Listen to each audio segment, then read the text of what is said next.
Bahkan Bapak Ibu tolong simpan surah Al-Munafiqun surah 63 ayat 10. Surah 63 tolong simpan ya, ingat ya, jangan lupa. Surah 63 ayat 10. Allah jelaskan di ayat itu apa keinginan orang yang sudah mati. Apa keinginan orang yang sudah mati, sudah masuk kubur, sudah lihat mungkar nakir, sudah dibertanyakan Rabbuka, Madinuka, Man Nabiyuka, dan sudah melihat gelapnya kubur, sudah melihat sempitnya kubur, tidak ada siapa-siapa yang membantu, hanya satu dia mohon kepada Allah. وأنفقوا مما رزقناكم من قبل أن يأتي أحدكم الموت فيقول رب لولا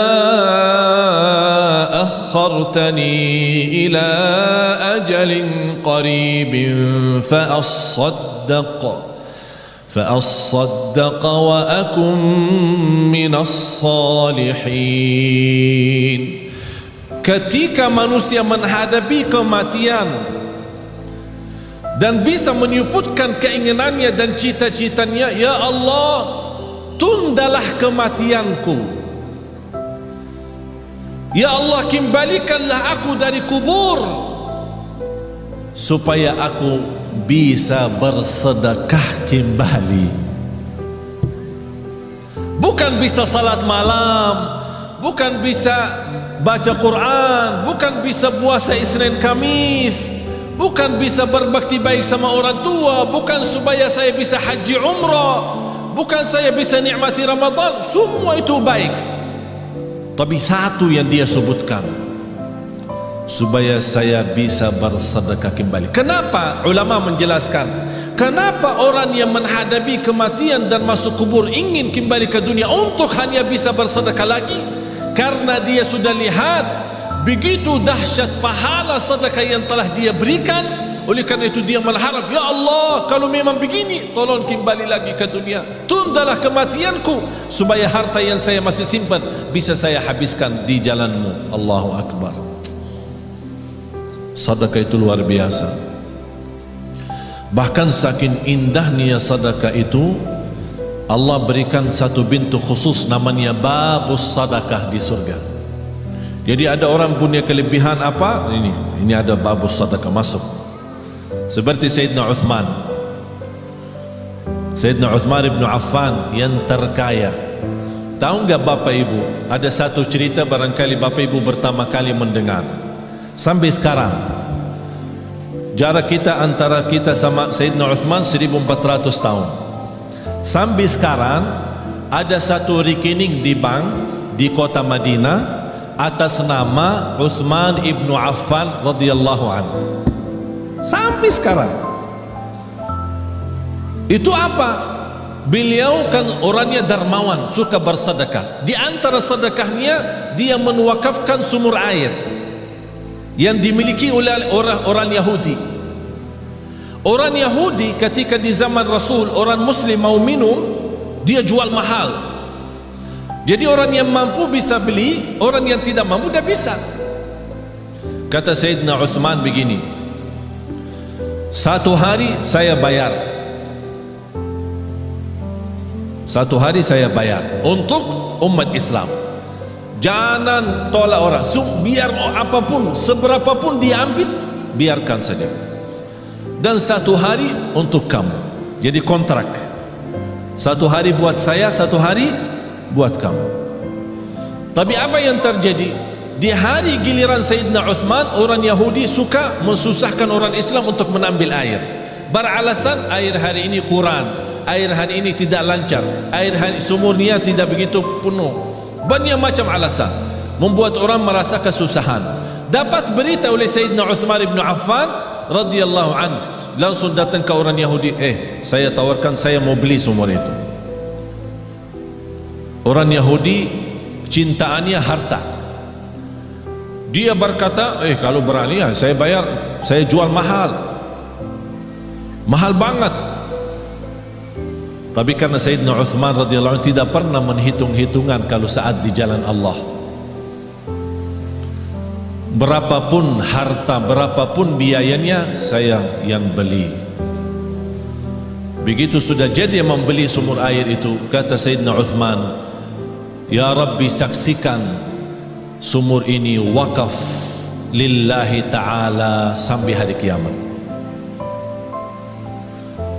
Sampai titik ini penghasilan sumur air sama kubun, ada satu kubun namanya kubun Sayyidina Uthman, dibeli sama, karena bukan hanya sumurnya, dibeli kubunnya, kubun kurma.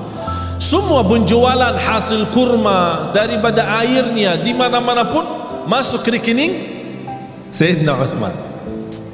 Sampai dia meninggal dunia masih ada bergilar hartanya, terus berjalan. Subhanallah. Bapak ibu, sedekah itu luar biasa,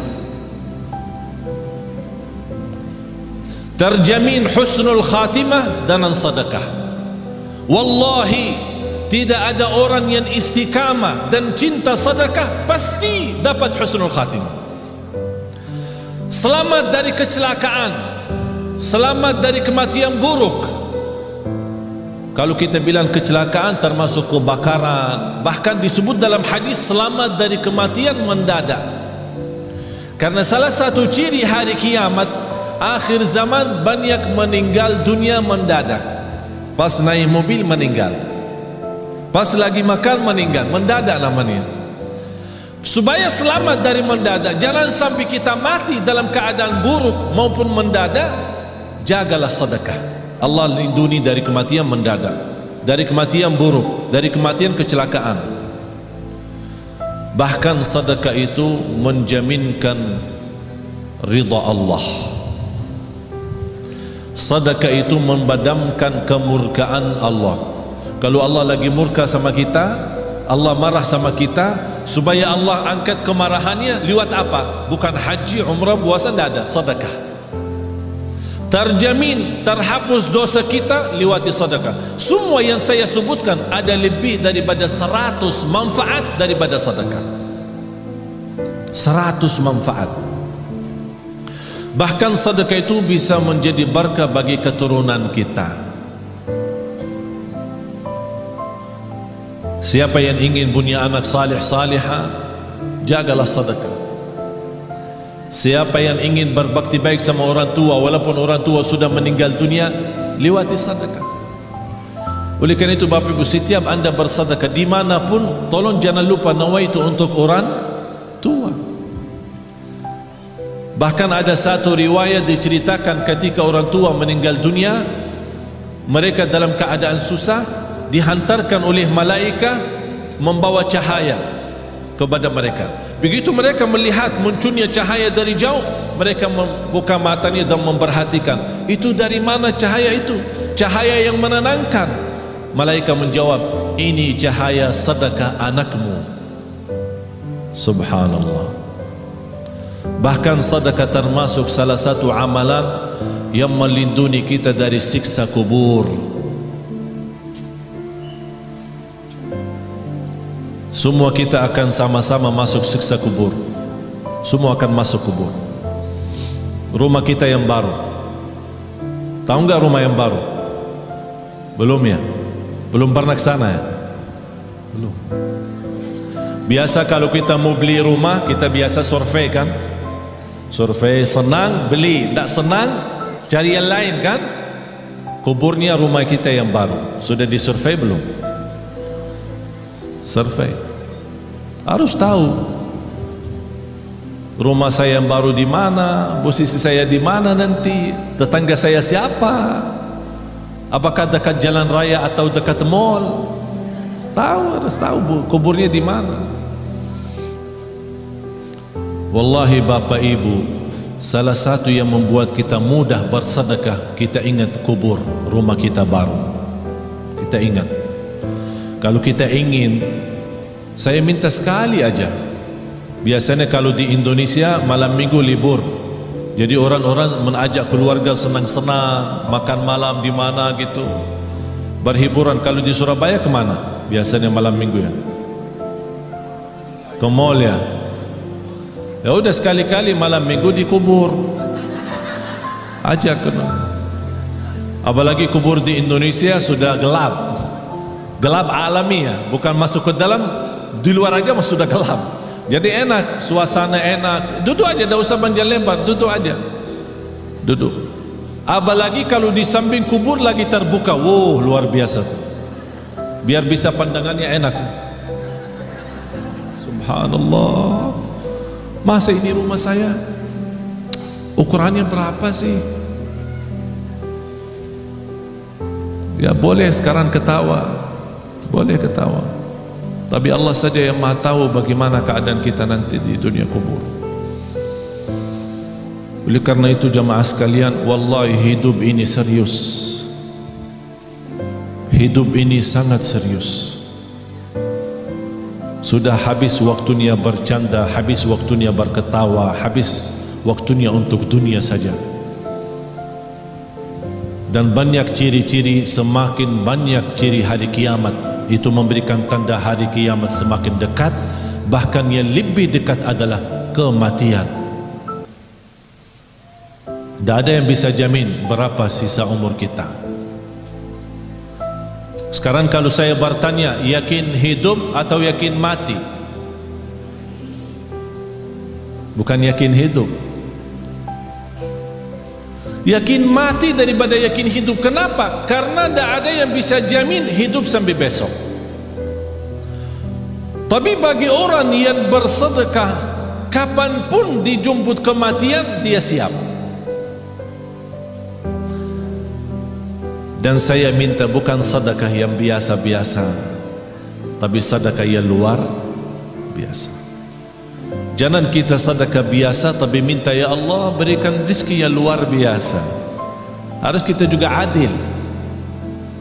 Harus kita adil. Allah akan berikan yang luar biasa kalau kita juga bersedekah yang luar biasa. Wallahi Bapak Ibu, yang namanya harta bukan yang kita simpan, tapi yang harta sesungguhnya adalah yang kita memberi. Itulah yang namanya harta kita. Tapi yang harta kita simpan, wallahi bukan harta kita. Karena besok meninggal dunia dinikmati oleh ahli waris. Bahkan bisa ahli waris salah guna dan dosanya kita tanggung. Saya punya teman, keluarganya hampir 7 tahun bersaudara, pecah kakak adik, tidak bersalaman, tidak bersilaturahim, tidak, ini sebab harta. Teman saya di Mahkamah Agung menceritakan ada keluarga 20 tahun mondar-mandir ke mahkamah, urusan harta belum selesai, 20-an tahun. Harta menyakitkan, harta memecahkan. Apa guna harta kalau seperti itu? Na'udzubillah. Harta yang berguna, yang membuat kita senang, yang membuat kita bahagia, itulah yang namanya harta nikmat. Oleh karena itu kata Rasulullah, sebaik-baik harta di tangan hamba yang salih. Sebaik-baik harta di tangan hamba yang salih. Kenapa di tangan hamba yang salih? Karena hamba yang salih tidak pernah salah guna harta itu. Bahkan dia menjadikan harta jembatan menuju ridha Allah, menuju surga Allah. Jangan anda berkata saya tidak bisa berikan apa-apa. Dan saya tidak minta Bapak Ibu sekarang sebelum anda pulang udah kosongkan rekening semua, blokir, habiskan, transfer semua isi rekeningnya kepada Yayasan Nurul Hayat. Saya tidak minta anda sekarang buka tasnya, habiskan semua yang ada isinya. Tapi lepas ini, aduh, gara-gara Syekh jadi begini. Karena kita belum memiliki iman seperti Abu Bakar As-Siddiq. Abu Bakar As-Siddiq datang Sayyidina Umar ketika Rasul mau hijrah. Sayyidina Umar datang membawa separuh harta. Sayyidina Umar waktu itu cukup kaya, separuh. Jadi kalau punya 2 rumah, ikhlas 1 rumah. Kalau punya 2 mobil, ikhlas 1. Kalau punya 2 istri, ikhlas 1. Subhanallah, luar, separuh harta dia ikhlaskan. Sampai Sayyidina Umar merasa dirinya sudah begitu luar biasa berbuatan kebaikan. Barangkali tidak ada yang terbayang, siapa yang mau kurbani separuh harta? Kalau kita tabungan akhirat, tabungan rekening kita 100 juta, berani nggak 50 juta? Ya berpikir dulu katanya, berpikir dulu. Kalau mau masuk surga, Bu, kalau mau masuk surga mau bertanya suami dulu ya, mau bertanya suami dulu ya. Banyak yang salah mengerti soal nafkah. Ada kewajiban nafkah dari bapa kepada istri. Ada namanya nafkah uang belanja, uang belanja rumah. Jadi apapun yang di kebutuhan rumah diserahkan bapa kepada ibu, belanja sayur, belanja makanan, pokoknya semua kebutuhan rumah. Ini namanya nafkah umum, nafkah bersama. Tidak boleh disalahguna tanpa izin suami. Ada nafkah yang namanya pemberian dari suami kepada istri. Sayang, ini untukmu. Buat apa? Ya terserah. Ada orang ibu, suami saya suka kasih saya untuk beribadi setiap bulan misal 3 juta atau 2 juta. Tapi kadang-kadang saya bingung, kalau bersedekah apakah minta izin suami? Enggak. Itu namanya hakmu sendiri. Apapun digunakan tidak perlu minta izin suami. Tapi jangan uang pribadi yang diberikan oleh suami disimpan, uang belanja buat rumah disedekahin. Ditanya sama ini, kok habis makanan di rumah? Kemarin Syekh Ali ajak kita bersedekah, jadi saya salah keluarin uang belanja yang saya pakai. Itu yang harus izin suami. Bapak ibu jamaah sekalian, sedekah itu ketika Rasulullah SAW didatangi oleh Umar bin Khattab waktu hijrah. Ya Rasulullah, ini separuh harta saya untuk perjalananmu hijrah ke Madinah.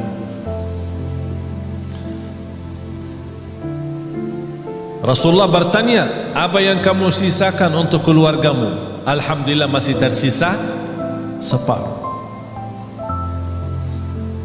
Datang Sayyidina Abu Bakar, dilihat sama Sayyidina Umar, berapa sih mau diberi sama Abu Bakar? Aku aja sudah separuh. Tidak terbayang apa yang akan diberi oleh Sayyidina Abu Bakar. Ya Rasulullah, ini hartaku. Apaan ini? Ini hartaku semuanya. Apa yang kamu tinggalkan untuk keluargamu? Allah. Saya tinggalkan Allah. Sayyidina Umar berkata, saya tidak akan berani lagi lawan Sayyidina Abu Bakar. Tidak bisa lagi. Gimana Sayyidina Abu Bakar istimewa sendiri. Tapi bapak ibu jangan coba-coba ya. Datang ke Yayasan Nurul Hayat, ini harta saya semua, terus buat keluarga saya tinggalin Allah. Gila loh, dianggap gila. Tak wajar. Tapi yang saya minta bapak ibu, boleh anda bersedekah, tapi tolong sekali-kali kita tunjukkan sedekah yang terbaik. Segala sesuatu kalau berlebihan ujung-ujungnya tidak baik selain sedekah. Walaupun berlebihan tak ada rugi. Wallahi terjamin barakah, rizkinya terjamin lancar, bahkan membuat hati kita tenang karena kita hidup apa adanya.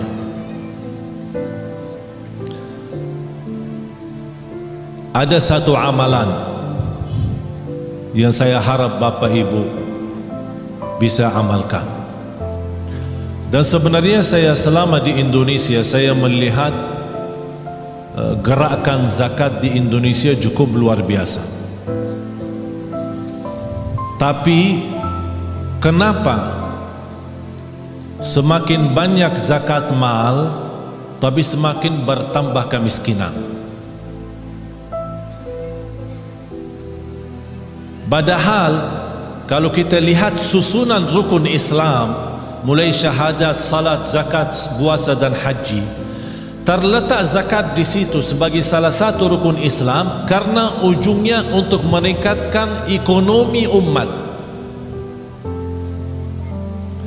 Tapi karena kita salah gunakan zakat, salah membagi zakat, menjadi akhirnya yang menerima zakat tetap menjadi tukang minta. Seperti beberapa waktu lalu di bulan puasa terjadi di Surabaya, membagi zakat 5.000. Sampai di kampung itu gesa-gesa orang, ada yang terinjak, ada yang terluka karena katanya zakat beroran 5.000. Ada di satu daerah 20.000. Ini bukan namanya zakat, dan bukan begitu ajaran Islam untuk menjalankan zakat. Saya pernah diajak sama orang kaya kepada salah satu pesantren. Dia bawa uang banyak. Bayanan saya, dia musarahkan kepada pesantren untuk kebinaan. Pas begitu sampai di sana, dia minta anak-anak santri dikumpulkan. Semuanya antri satu persatu dan dia kasih mereka 50 beroran. Habis itu dia minta sama, ya Syekh tolong ikut bantu bagi. Tak mau saya bagi, karena bapak itu salah menjalankan zakat seperti ini. Zakat itu lebih baik kita membina seorang, 2 orang, 3 orang, tapi bina total sejak dia kecil sampai besar. Dia anak yatim sampai dia tamat sekolah, bahkan kuliah, sampai dia bisa mandiri sendiri. Itulah namanya zakat yang bisa membuat orang lain bisa hidup mandiri, bahkan besok dia bisa memberi zakat daripada menerima zakat lagi. Kalau kita kenal keluarga miskin, kita bisa memberikan modal bisnis dengan kontrol. Kita buat program dan kita tetap kontrol mereka supaya tidak salah guna modal itu. Insya Allah yang pertama menerima modal dari zakat, besok dia sukses dan maju usahanya, dia akan memberikan zakat. Sampai datang satu waktu seperti Sayyidina Umar ibn Abdul Aziz, orang bawa zakat, wahai Amirul Mu'minin, kami punya uang zakat tapi tak ada yang terima. Ternyata karena semua penduduk di zaman Umar ibn Abdul Aziz adalah memberi zakat, tak ada yang menerima lagi. Kenapa? Karena zakat saat itu betul-betul untuk membina, bukan hanya sebatas bagi.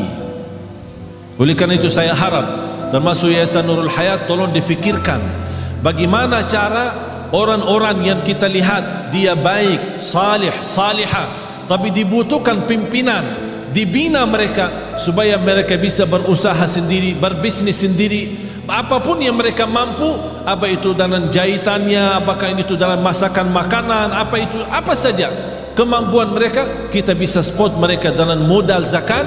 Nanti dari situ awal-awalnya bisa 1 tahun 2 tahun dia tetap menerima, tapi besoknya insya Allah terjamin dia akan memberi. Akhirnya lama-lama semakin sedikit berkurang menerima, semakin banyak bertambah memberi. Akhirnya di situ tambah kekayaan umat dan terlihat ekonomi umat Islam semakin membaik. Itulah inti daripada zakat. Oleh karena itu jamaah sekalian, kalau anda punya uang untuk zakat, jangan dipecahkan. Misal zakat mal 5 juta, jangan kasih anak yatim 50. Bina 1 anak yatim, bina 2 anak yatim, dan dibantu insyaAllah sama Yayasan Nurul Hayat. Kira-kira dibutuhkan pembiayaan bertahun, sekolahannya, kesehatannya, pakaiannya, semua segala, belajarannya, pendidikannya. Apa yang dibutuhkan seorang anak di usia gini sampai 1 tahun, dihitungkan kira-kira biayanya berapa. Alhamdulillah terhitung kira-kira dalam 1 tahun 3 juta. Berarti uang zakat kita 6 juta bisa membina 2 orang. Akhirnya mereka ini sudah dicukupi dengan segala sesuatu, tidak butuh apa-apa, sampai dia besar mandiri, tidak menjadi tukang minta. Tapi kalau kita beri 50, 20, dia merasa tidak cukup untuk hidupnya, akhirnya dia terpaksa lari meminta sama orang lain untuk menutupi kebutuhannya. Itulah tersebar anak-anak kita selalu menjadi tukang minta, bukan menjadi berguna bagi negeri ini.